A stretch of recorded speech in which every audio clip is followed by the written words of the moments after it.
I just want to thank everyone for coming out to Quinnipiac's Black Law Students Association's Women's History Month event, where we're going to have a conversation on Judge Ketanji Brown Jackson.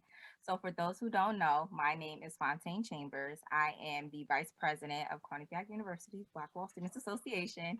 I'm also the Vice Chair elect for the Northeast Black Law Students Association. And I do want to give a special shout out to Jess Jock, who is on the line as well, and he is our lovely president. So, Jess, I don't know if you want to say anything before we get started, but I definitely did want to acknowledge you. Just cheers. He's so modest. He really wants the conversation to be geared towards all of us today. So, again, thank you so much for everyone who is in attendance. And I just want to just get into why we're having this event. As you know, we are concluding Women's History Month, and this will be a great time to have a conversation on not only the nomination, but the confirmation hearings of Judge Brown Jackson.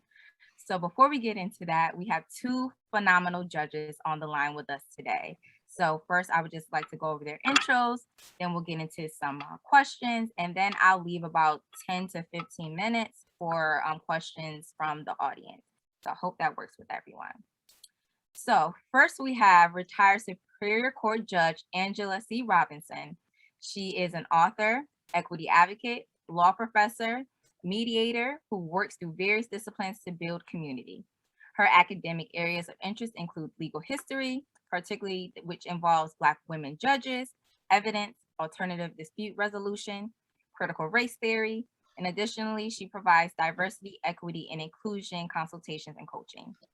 Her book, First Black Women Judges, the story of three Black women judges in the United States, will also be followed by another one called Critical Race Theory. So be on the lookout for those and make sure you go get those. Judge Robinson was also a Connecticut Superior Court judge for 20 years. Following her retirement, Judge Robinson was a litigation partner and chief diversity officer at Wigan and Dana. Judge Robinson is also an honors graduate from Cheshire Academy. She attended Rutgers University as well as Yale University School of Law. She is also a James W. Cooper Fellow of the Connecticut Bar Foundation and serves on several boards. In addition to serving on the faculty at Quinnipiac, she also teaches trial practice at Yale Law School and has taught at the University of New Haven and Gateway Community College. She serves on several boards and committees as well. Among her many awards and recognitions, she is also part of the Connecticut Law Tribune Distinguished Leader Awards. She received that award in 2019. She also received the Edwin Archer Randolph Diversity Award from the Lawyers Collaborative for Diversity in 2017. And lastly, she also received the Judicial Award from the Connecticut Trial Lawyers Association. So feel free to give a virtual clap for Professor and Judge Robinson. And secondly, we have our also another judge with us today, Judge Ndidi Moses. She is a Connecticut Superior Court judge, and her one-year anniversary is coming up with serving on the bench. She was appointed by Governor Ned Lamont back in 2021. Before becoming a judge, she was an assistant United States attorney for the District of Connecticut, where she worked since 2008. In 2010, she became the office's civil rights coordinator as well. Prior to joining that office, she worked as an associate at Robinson and Cole LLP and served as a law clerk in the Connecticut Appellate Court for Judge Thomas A. Bishop. Judge Moses has also previously served as a president of the Connecticut Bar Association and the George W. Crawford Black Bar Association. She is on the board of trustees of the Connecticut Women's Hall of Fame and Connecticut Bar Foundation. She also serves as board member on the National Council of Bar Presidents. Just a few more, y'all. She's just phenomenal. So I have a whole bunch more details to give you all on her. So from 2012 to 2015, she also served as a member and chair of the Connecticut Judicial Selections Commission. In 2020, she was actually given and honored the Thurgood Marshall Award from the Black Law Students Association here at Quinnipiac. In 2019, the Connecticut State Conference of the NAACP also recognized Judge Moses among 100 of the most influential Blacks in Connecticut. She holds a JD from the University of Connecticut School of Law, so go Huskies. She also was a John C. Brighton Scholar. She received her bachelor's and master's from Pennsylvania State University, as well as she was born in South America and grew up in New York and Connecticut. So if you all can give a virtual round of applause for Judge Moses as well. So again, thank you all for being in attendance. So I just thought I would dive right into some questions so we can just go round robin between Judge Robinson and Judge Moses. And again, we will leave about 10 to 15 minutes at the very end for questions. So my first question I just want to start off with is, what does the meaning of having a Black woman on the Supreme Court, and what that would have meant for your younger self today? And just to give a little bit of some context as well why I'm asking that question, because I don't know if any of you saw that image of when Ruby Bridges was being escorted in by marshals to go to school. And now Judge Ketanji Brown Jackson will also be escorted going into the Supreme Court. And I just wanted to preface that question why I wanted to start off with that. But I'll just start off with you, Judge Robinson. What does this mean for you, and what this would have meant for your younger self as well? So Fontaine and Jess, first, thank you for including me in this discussion with my sister judge, Judge Moses. We are just celebrating and excited because this is a long time coming. So I think there are multiple ways I could answer that question. One is, of course, representation matters. Of course, seeing yourself reflected in positions of power matters. But I want to focus a little bit more on the fact that I actually think substantively she will contribute to the court in a way that no one else could, because she brings this unique life perspective and a unique set of professional skills, and she's already demonstrated that she can be a consensus builder. So I'm not saying she's going to change this ideological split, but I think she will lay some of the groundwork for some future decisions. Like, we know a lot of law is made in dissents because people take those and build on them for the future. So I am excited for representation, but I'm also excited to see this brilliant jurist come out with some gems that we can use to make our law better. Thank you so much for your insight, Judge Robinson. And I just want to pass it over to Judge Moses as well.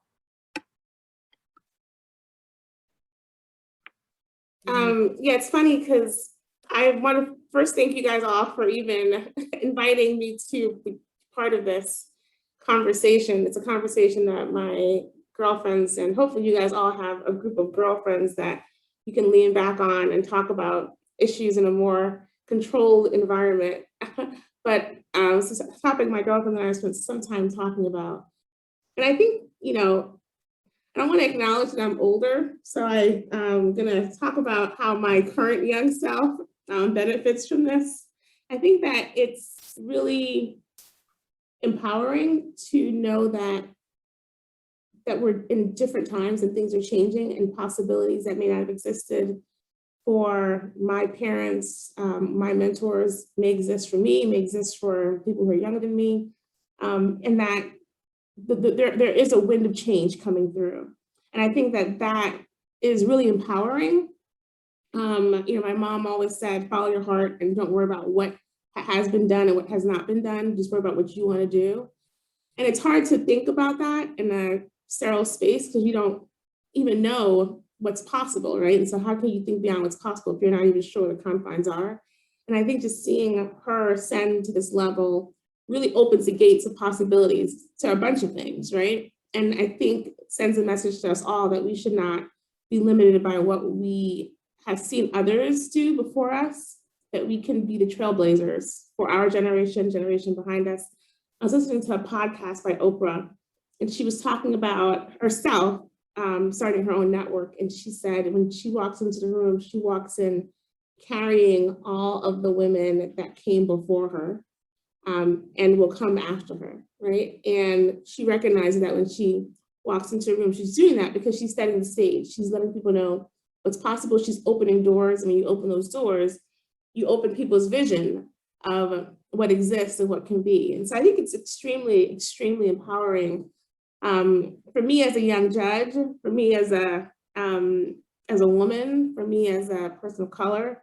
You know, we don't talk about hair a lot, but for me as an African-American woman who has natural hair, I think it's really empowering to see someone like her ascend to those heights and be so successful and represent us all so well on a national stage.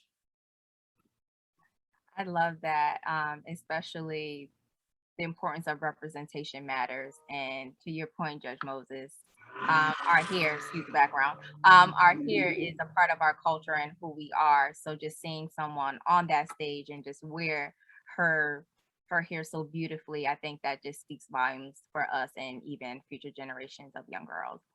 So I just want to transition my next question because you two phenomenal women are judges. So can you just talk to us a little bit about what that process was like for you, as well as, you know, what fears or reservations did you have, whether that may be because of your race, your gender, your age, or ethnicity? What was that process like for you? And so I'll start off with Judge Moses, if you won't kick us off. So I will point out, I think Judge Robinson, you were I think the youngest, right? Judge appointed, or one of the youngest judges appointed. So I actually was hoping you start with her so I can hear what she had to say. But you know, I was benefited from the fact that I sat on selection commission and I chaired it before I even applied to become a judge. So a lot of the fears that I had regarding the process and ability was different than other people's, because I got to see the process play out, at least the initial part of it play out in a different way. And what I realized was that we sometimes set ourselves up to not achieve heights because we second guess whether we're enough. Even if no one else is second guessing us, we second guess ourselves. And so when I was on selection commission, I saw a real contrast between people who were coming in before the commission for appointments and people who I was trying to get to apply, trying to tell me that they weren't there yet. They weren't qualified. They didn't have the qualifications. They were saying no to an opportunity without even really thinking through whether or not they can do it. And so for me, what I learned from sitting this election commission is not to discount myself and my experiences. You get to see a diversity of people come through the commission, a range of experiences, a range of personalities, a range of backgrounds. And I think that really made me feel more comfortable applying than I would have felt had I not been able to see the process play out. And I think to all of you on the call, you know, there is no rule regarding when you can apply and when's the right time. I think that's an individual choice. But I think a lot of people, too many people who look like us, say no to applying to become a judge because they don't think that they're enough. And quite often, they're wrong. They would definitely qualify and they are quite competitive, but they just never give themselves that opportunity, that chance. Judge Robinson. So I want to point out that Judge Moses said she was nervous about applying, and she had been all of these things, including the president of the Connecticut Bar Association. So, I mean, I definitely have to echo and say she is giving great advice when she says, take a leap, try to do it. But in terms of answering your question, Fontaine, which was really a great question, you know, the process is hard, and I think it's hard for a reason. You do have to kind of pull together your body of work in a way that you can present it to the selection commission if you're going to be in Connecticut. It's even worse if you want to be a federal court judge, because they want to see like everything you've written, every speech you've made.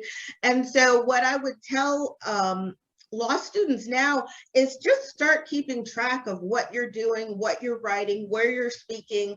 I now have a spreadsheet that I use. I mean, we tend to use the resume, but you really need to keep a spreadsheet of everything you're doing, because if you want to go the judicial path, it's not easy. It's a rigorous process, and it involves professional and personal work. So even at the state level, you know, we have background checks and we have files of people who interview neighbors. That happened to me 20 some years ago. And even at the federal level, it's more intense. So it's a difficult process. And unfortunately, it has become one that you have to consider in law school, because you have to start thinking about, you know, what kind of classes am I going to take? What professor relationships am I going to build? Do I want to do a clerkship? And, you know, it's very possible, and it's something that you definitely should consider doing, and you need to be prepared. Awesome. So if anyone on the call is interested in being a judge one day, I hope you took great notes and definitely utilize these two phenomenal women on the call with us today. So my next question, I'm gonna start off with a quote that I read in one of the articles regarding the confirmation hearing, and then I have a follow-up question. So the quote says, "We celebrate the gains we made, but I think we also need to recognize that everyone's going to uniquely be paying attention to the intersection of racism and sexism and party politics that could enter in the discourse." So my follow-up question to the quote is, in what ways has the confirmation hearing for Judge Ketanji Brown Jackson been different from the previous confirmation hearings of Supreme Court justices? And I'll start off with you, Judge Robinson. So I will answer that. And I will also say one of the reasons I decided to retire from the bench is so that I could be more candid in my feelings about political issues. And so I expect that Judge Moses is going to have to be a little more circumspect in some of the things she says. But the intersection of racism and sexism clearly played. It was the elephant in the room. I mean, she was definitely treated in a way many times that seemed disrespectful for the position that she was applying for, that made me wonder, would a white woman have been treated in the similar fashion? And I know we had Amy Coney Barrett, who had a rigorous hearing also. But definitely, I felt the racism in the room sometimes because of this sort of presumption that because she was a Black woman, she had to really prove that she was qualified. And that was the undercurrent. And she had to really prove that she was American. And she had to really prove that she had national values, you know, and those are things that the othering tends to happen a lot for people of color.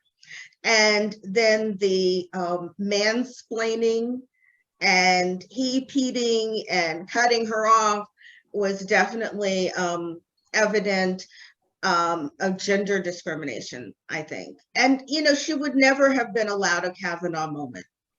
She could never have lost her composure. And that was the example of the intersection of both of them.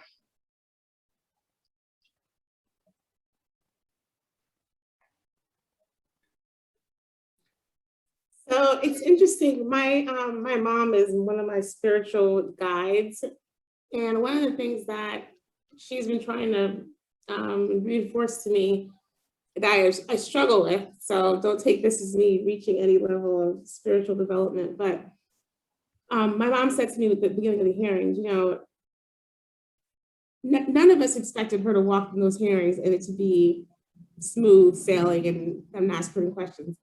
I'm 100% sure that the prep she did was 100 times worse than what actually occurred on television, because it's televised, right? So you have to restrain yourself somewhat. I don't think there's a African-American woman or a Black person who's attained any heights who has not experienced some level of discrimination or challenge or felt like they were being treated differently. And so I think that's par for the course. I think as you ascend to higher heights, that comes more frequently. And the price that we pay often for some of our more prestigious positions is a higher level of scrutiny and challenges. I was talking to a young lawyer recently, and I said to her, I said, what was beautiful for me was that they were having that discourse with her, because so oftentimes you hear stories about African-American women feeling ignored and dismissed in settings. And quite frankly, when people ignore or dismiss you, that sends a message that you're not important, you don't count. When they challenge you, that means they consider you a threat. They consider you relevant. They consider you on their level.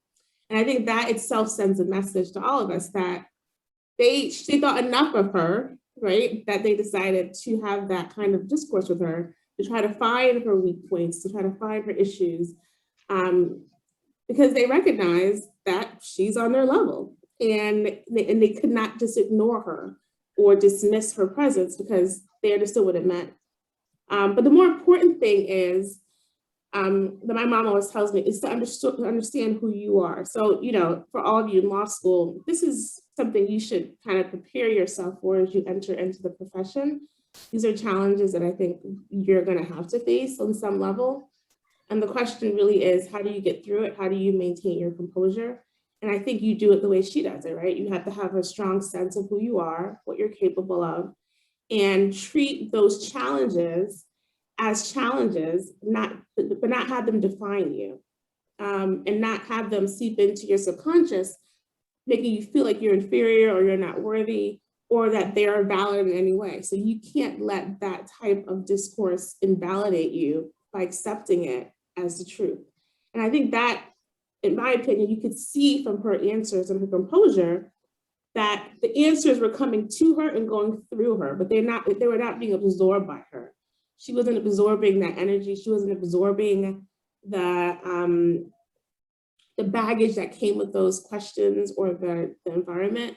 And I think that's a large reason why she was able to hold her composure and hold her temperament and deliver very great answers, because I think she knows who she is.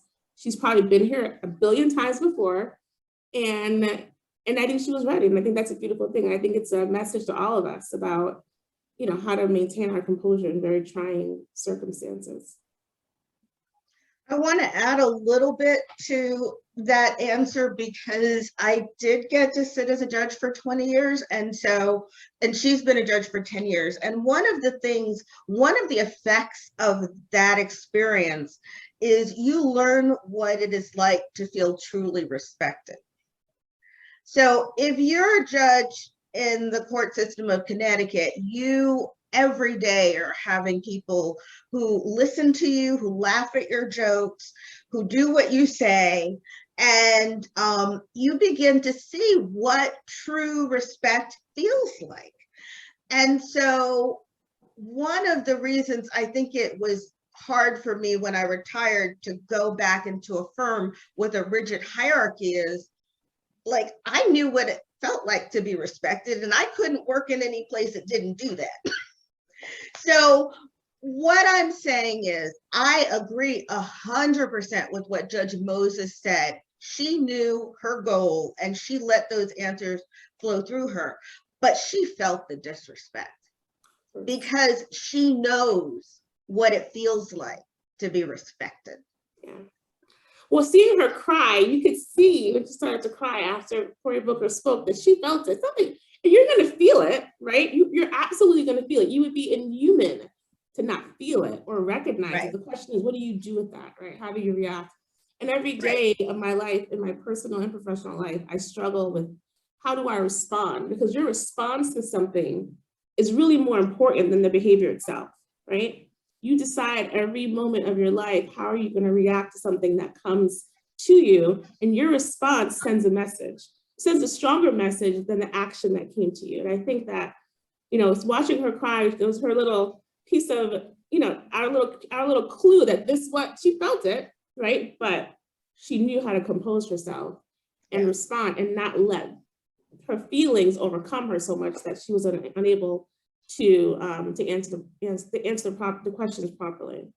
Yeah, definitely. And what stood out about that moment and what you each said, it reminds me of a quote that says, "I do not make you feel uncomfortable. My presence challenges your comfort."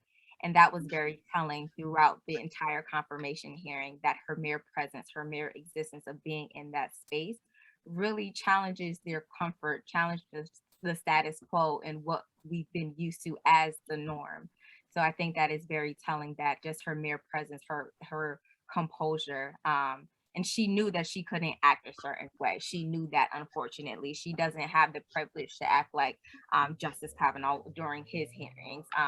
and also the connotation. I'm quite sure she didn't want to present herself as an angry Black woman or being too reactive, unfortunately. So those are a constant things that Black women have to think about as they choose or don't react to certain situations. So my next question kind of talks about Judge Brown Jackson's qualifications. As we know, news anchors have mocked her name, have called into question her LSAT scores. However, the American Bar Association gave Judge Brown Jackson a unanimous rating for her qualifications. So can you just speak to a little bit about her qualifications and why she, is the best candidate for this Supreme Court justice role? So did you want me to go first, or? We can go with you, Judge Robinson. Okay. Well, I mean, I expect that everyone who signed on knows the litany of her, bio, that she is a Harvard grad and went to Harvard Law School and did clerkships at every level of the federal court, and that she has a diverse background, including being a federal public defender, a private practice attorney, an appellate lawyer, a U.S. Sentencing Commission worker. So in terms of her pedigree, she had as good a pedigree or better than the people she's going to be joining on the bench.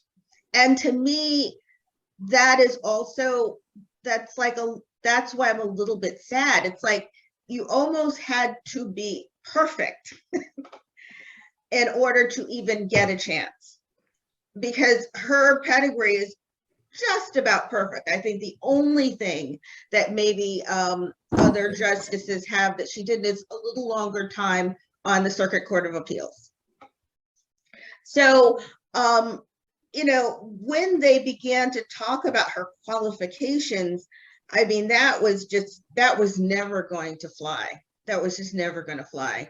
The ABA talked about why she got rated as well qualified, that judges on both who have different theories or different judicial philosophies all thought she was a brilliant jurist. So, I mean, the qualification thing was kind of a joke, and I don't think they spent a ton of time on that because there wasn't merit to it. Moses? Yeah, I think that and I don't want to get into too controversial topic about qualifications and what they mean, because I often wonder how we choose qualifications and if our selection process of what qualifications actually matter are accurate. But I think if you were to have a box of things that traditionally they look for a justice of the Supreme Court, she absolutely checks off every single box that they historically look for. Whether or not those are the only boxes that are relevant, whether or not those boxes are the only boxes that should be considered, I think is another conversation for another day. But I think that if you look at the traditional requirements, she absolutely, and I think as Judge Robinson said, that's why they didn't spend so much time on it. I think that would have been a losing argument. Judge Moses raises the much more interesting issue though, and that is that really the set of qualifications we should be using? I mean, the first Black woman wasn't going to get on the bench unless she made that checklist, but we certainly, that would be another topic I'd love to talk about, because I agree with you. So my follow-up question would be, again, her qualifications, her records, as serving as a judge, as well as being a public defender, this notion that she's too liberal or she's not tough enough on crime. So my next question would be for the two of you. How often did you experience a scenario where you believe the sentencing may have been too light or too harsh for an offender by Congress? And if so, did you have any other recourse or feel empowered to deviate from that sentencing? And I'll start off with you, Judge Moses. Yeah, so I didn't do a lot of criminal. Most of my docket in the U.S. Attorney's Office was civil. I did have parallel cases. I had some criminal cases. So those are the cases that Congress sentencing guidelines would apply to. But the U.S. Attorney's Office is really good at looking at the facts and trying to apply the facts to the situation and not having these broad brush, numerical calculations that determine people's lives.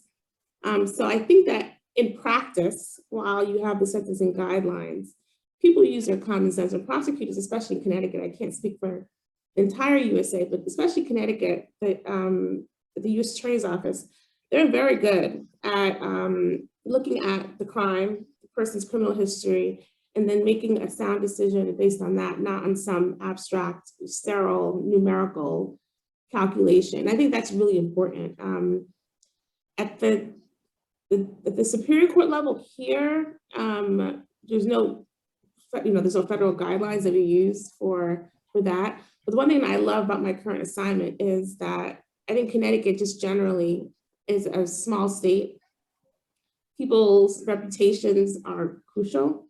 And so people try to be as reasonable as possible in what they're proposing, what they're arguing for, because unreasonable recommendations, send the wrong message. And I think everyone I've interacted with so far, and I'm new to the state bench, but everyone I've interacted with so far, I think gets that. It gets the importance of not requesting or making recommendations that would shock the conscience or be, unreasonable given the allegations. Now, the state and the defense may have different ideas of what's reasonable, but they're very good at arguing the reasons why they support that sentence. And it's not on some arbitrary number or numerical value that came from a sterile calculation created by Congress. And I think that's, so far, I've seen that, and it's been beautiful. Honestly, it's been refreshing to see that, because I'm not sure if that's true of everywhere in the United States. I'm not sure if Judge Robinson had a different experience. She did it just a lot longer than I did. I didn't do a long time in criminal court, but I agree with Judge Moses that in the state system, the judges tend to have more discretion. There are a handful of things where there's mandatory minimums, but other than that, the judges tend to have discretion to craft the appropriate sentence. Now, what happens is when you become a judge who is known to give lighter sentences, you just find you don't get assigned to criminal court as often. And so, which was fine for me because I was a civil lawyer and I wanted to be in civil court. But I think over time, my sentencing compared to some of my fellow criminal court judges was lighter. And I did hear about it sometimes, but so that's how it plays out in Connecticut. In terms of Judge Jackson, though, I had a dual reaction to what was happening, because I was always looking for the racism and how it was going to show up, because I didn't think it was going to show up directly. And I felt it showed up a lot in the line of inquiry that they were doing about her being soft on crime, and in particular on child pornography, because I think they were using sort of a dog whistle of, this is a Black woman, she's not going to be in the mainstream. And so I felt that was one of the attacks that used sort of implicit calls to racism. I also got frustrated because I was like, as a United States Supreme Court justice, how often is this sentencing going to come up? It's not. Never. It's not going to come up. So, they're not dealing with that. And so what is the goal of this? The goal of this is to try to show that she has a judicial philosophy that's out of the mainstream. And that is believable because she's a Black woman. So, I kind of had dual reactions to that. So my follow-up question, another area that seemed under attack was her position being on a board of a private school, specifically Republican Party. Ted Cruz brought up the fact that the private school promoted critical race theory. So my first question would be, particularly for Judge Robinson, can you explain a little bit what critical race theory is? And then I'll open it up to the both of you What are your thoughts on if, or I'm gonna say when, Judge Ketanji Brown is seated on the court? Do you think that she'll be able to will she have to recuse herself from those types of questioning or issues? As well as, do you think that it is fair, or should she, in her position, alter her beliefs and values in order to be impartial as a justice on the Supreme Court? So feel free to take that in parts. So critical race theory in a nutshell is an approach or a way of looking at how race and the law work together. At least that's how it started. It's expanded beyond the law. So really, I had a colleague who said, it's really a set of questions. You know, what does race have to do with this? And how is the law maintaining the status quo in the racial hierarchy? That's a vast oversimplification, but it is really that. But, you know, when I was listening to her talk about her school, I'm like, can we get that school in Connecticut? I mean, this school seems so progressive that I would love to have had that for my child. That being said, it is hard to be a sitting judge and sit on boards like that. Because you're not supposed to sit on anything or any entity that might come before you, or that might affect the view of your impartiality. So we now know that Supreme Court justices get to decide when they are impartial, you know, a la Justice Thomas. So she doesn't necessarily have to recuse herself, but I would think that she probably will get off that board and probably try to be very circumspect in how she handles any issues that would deal with schools of like that. Or so that's my feeling. Yeah, that's one of the biggest challenges. I was very active in a lot of organizations. I love doing extracurricular activities. I love being involved in lots of community organizations. And luckily, I went to the U.S. Attorney's Office before I came to the Superior Court, because one of the things that you have to do when you enter the Department of Justice is you have to be very careful. The groups you are part of, your involvement, what you do, the background check that I went through for DOJ was way worse than what I went through for a Superior Court judge. And it really got me thinking about every single board I was on, what views they had, what their materials said.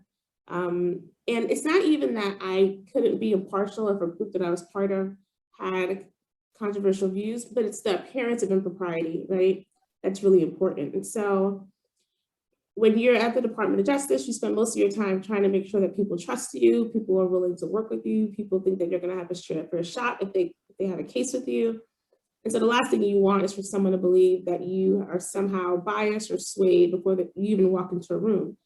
And so I vetted a lot of my stuff when I was at the U.S. Attorney's Office, and I took a lot of stuff off my resume, and a lot of the organizations I was working with before, I limited my involvement at that time just because of concerns I had. And I was very conservative about concerns I had that they were, there may be a conflict at some point in the future. And I don't think that you have to be as conservative as I was. But for me, the U.S. Attorney's Office, I was there for so long, I had a lot of time to think about all the different things that could possibly happen. And and then because of that, I think as a judge, you have the same restrictions and more. I've, in this last year, have solely been peeling away at things that I think may present a problem in the future, even if they're right now not a problem. You know, judges can't fundraise. So a lot of the organizations that I was part of before, I used to get tables and invite law students and young attorneys to. I can't do that anymore as a judge. You have to be very careful who you have sit at tables that you sponsor. So I can donate to charities, but I can't do some of the things I wanted to do before that I enjoyed doing in order to meet young people and help young people, introduce young people to other professionals. And so I think there's a sacrifice that comes with a position like that you just have to accept. It's not that you can't be impartial and still have those roles, but you never want to have anyone question your ability to be impartial because of something like that, especially when there's other ways to give back. And that's not the only way you can achieve that goal. Yes, I think that's so important to understand. With any role, there are certain things that you do have to sacrifice. That's with any role within our lives. But hopefully, you all are staying or able to commit some of the things that really hit home to who you are as your core. So I think that there is a balance with on what you can do and what you cannot do. Mhm.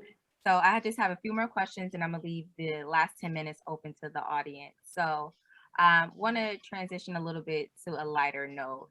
Just reflections on Senator Cory Booker and his words to Judge Ketanji Brown Jackson, calling her, his star, seeing his ancestors, seeing her ancestors in her. And what was the significance of that moment, especially for Black women having allyship in these spaces when your integrity, intelligence, and your credentials are under attack?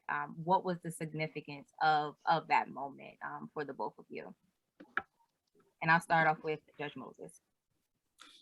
So I'm going to say that your credentials and integrity are only under attack if you accept it as such.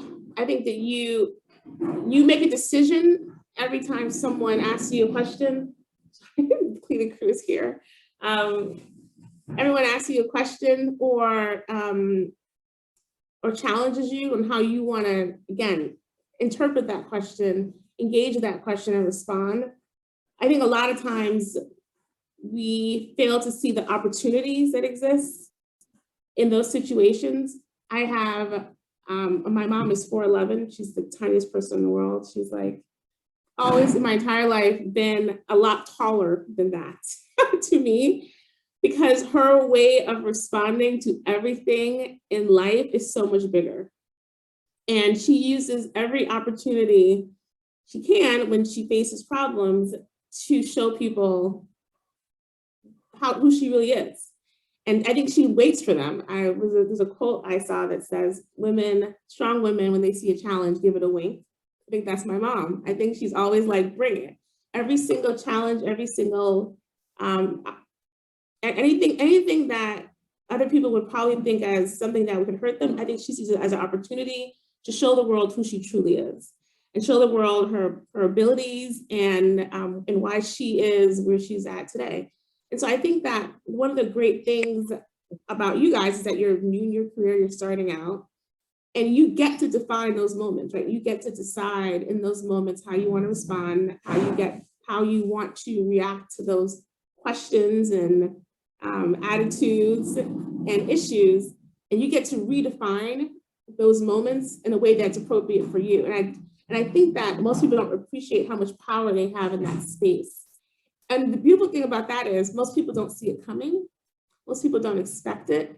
And so when you're able to twist the situation and shift it and use it to show people who you truly are, I think you find that you actually make a lot more friends and a lot more alliances. I, through my life, have made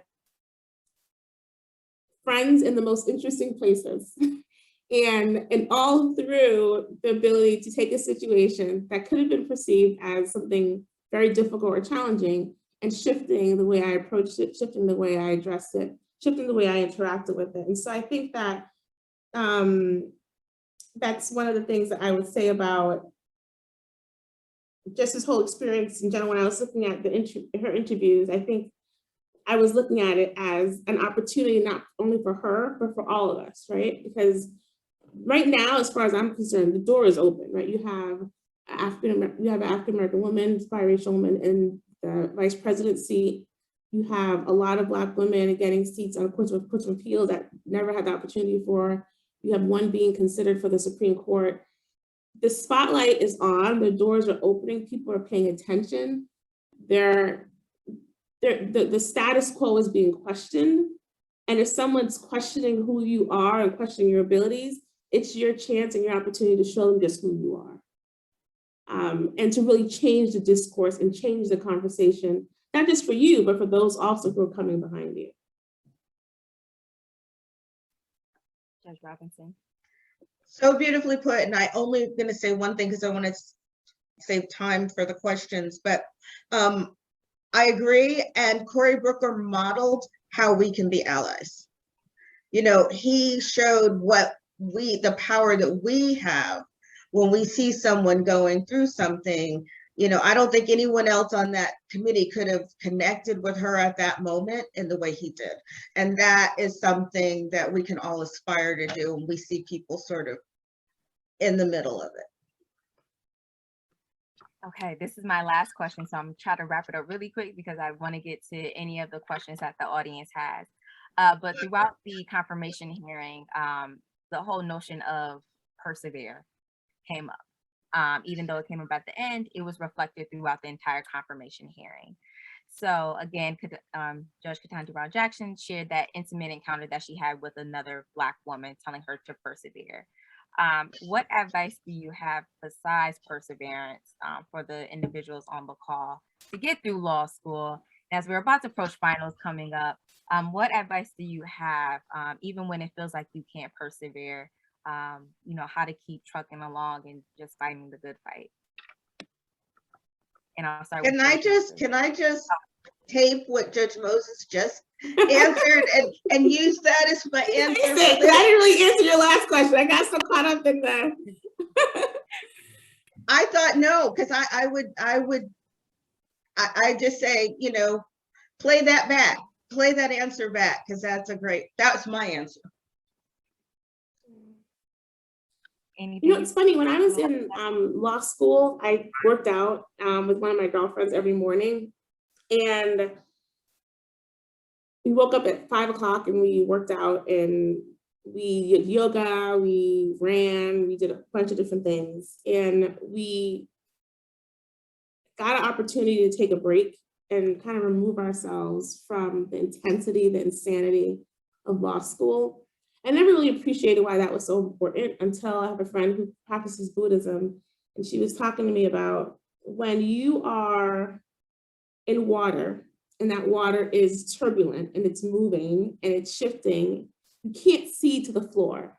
You can't see it. And there may be fishes down below, there's rocks down below, but if the water is turbulent and it's moving because you haven't let it settle, you can't see to the bottom. And that's the same thing with life. I think that sometimes we get so caught up in like all the insanity of going. Our minds are flooded with thoughts and ideas. Where do we have to go? What do we have to do? Where do we have to be? And it's hard to see a clear path to where we need to go and what we need to do because we haven't let ourselves settle. We haven't taken a step back and cleared our mind. And it's harder to persevere when you're in that state because you haven't had a chance to see a clear path anywhere, right? You haven't had a chance to really assess the whole situation. And so that's one thing I would say, especially in law school, you have a chance now to build a lot of good habits and behaviors, to give yourselves time and space, even when you don't think you have the time and space, to clear your mind, to reset that button, to do some self-care, not feel like you always have to be in a certain place at a certain time or do something at a certain time or say yes to every committee. Give yourself time and space to get those waters settled so you can see more clearly when you have to make very tough decisions. And I'll just end with something my grandmother used to say when I was in college. She called me at the end of every semester and said, just remember the mountain gets harder to climb the closer you get to the top. Mm-hmm. And so I leave that with you, and I try to say that to my students. This is the close to the top part. So just know it's going to be the hardest now, but you can do it. Yeah. Awesome. Thank you so much for those gems. And, there are about 6 minutes left. I do want to open it up to the audience. Feel free to unmute yourself or raise your hand if you have a question for either of the judges on the call. So I just want to open it up to anyone who has any questions. Go ahead, Jess. Hi, thank you, Judge Robinson, and thank you, Judge Ndidi Moses, for being here. My question, we mentioned earlier how, Judge Ketanji Brown Jackson's qualification was just above average, just like excellent across the board. But like even at the hearing, she was still being questioned in a way as if like her qualification wasn't enough. And I know that C.K. Hoffler, attorney C.K. Hoffler, she said something about Judge Ketanji Brown being able to run circles around the other sitting judges based on her qualification alone. And my question is, like, how do we as future Black attorneys, how do we level the playing field? You know, because it seemed like Black attorneys, Black female attorneys are judged from a harsher standards than their white male counterparts. So how do we level the playing field so that the standard for Black women is not perfection just to have their foot in the door? So I will say this, what people think about you is not your problem, it's their problem. What you think about yourself is the most important thing. And when it comes to leveling the playing field, to be quite honest with you, there's no way you can control the playing field. All you can control is the effort you put in and what you do. And I think there's a level that there's a point at which you have to just put your best foot forward, do all that you can do, be the best you can be as prepared and as qualified and as excellent as you can be. The standard should always be excellence, right? Excellence, I think, is more realistic than perfection. I think those that strive for perfection burn themselves out because perfection is not ever attainable by anyone. But excellence is, right? And excellence comes with trying and failing and realizing where you failed and improving and going back and never giving up. And that perseverance is what I think is going to stand out in the long run. You can't really control what other people do or what they expect, but you can control yourself, and you can control the time and effort you put into something. And you cannot let people's ideas of you and the view of you and vision of you control who you are. That's really all you have the capacity to do. And really not spend your time trying to digest their view of you, because you don't want it to become part of you. And you don't want to become defined by that if that's not the path you see for yourself. I think there are varying stages of your career where you will have opportunities to help level the playing field. And I mentioned it a little bit in terms of allyship. So your students now, it's not necessarily something you're going to do in career, but it can be something you're doing within the law school. And you know, what I'm thinking about is when I joined the faculty, there was one other Black woman on the faculty, Marilyn Ford, and she has done a lot to kind of pull me along and to educate me and to show me what the deal is behind the curtains. So to me, that's sort of leveling the playing field. And there are different ways and different opportunities to do that. So don't expect that you're going to change the hiring practices at a firm if you're a first-year associate, but maybe you can get on the hiring committee and start to help in that way. So there are different ways and opportunities. And to her point, you know, we talk about Black female, Black male mentors. Some of my greatest mentors have not been women, have not been Black. So do not close the door to having people who don't look like you mentor you. I have found that some of my most avid supporters, people who, I have a couple of actually mentors who consider me family at this point, and they have been tremendous in my development, and making sure that I have a seat at the table, making sure there's an opportunity, they recommend me. And so don't look for mentors who just look like you. Be open to people of all different races, backgrounds, genders, being your mentor and mentoring you through the process. Can I come? This is Marilyn Ford. I paid Judge Robinson for that comment. But since we're talking about mentors and sponsors, this might be a good time for me to plug Moya Ogilvie tomorrow, who's actually going to be talking about these kinds of things and how she got to her role, you know, as a partner at the firm. And these are some of the things she's going to be talking about tomorrow. So Jess, I hope you sent that out for the D&I committee, and I hope those of you who are on this call today, particularly the students, plan to join her. It's only going to be for an hour tomorrow. And she'll be talking about mentors, sponsorships, and all the other good things. Thank you Excellent. so much, Professor Ford, for that plug. And again, thank you so much to both Judge Robinson and Judge Moses for just taking the time to be with us. I know you both are extremely busy, but what a way to conclude Women's History Month. So again, thank you so much for your time. We truly appreciate it, and we look forward to having future discussions and hopefully be able to recap when she is actually on the bench. So thank you again to everyone who's joining. Good luck to everyone who has class at 6 o'clock, because I do. But everyone, and thank you so much for your time. We really appreciate it. This was you. fabulous. Also, this was fabulous. And Thank you. Judge Robinson and Judge Moses, you all always fabulous. Take care. Thank you so you. much. Thank you. Bye. Bye.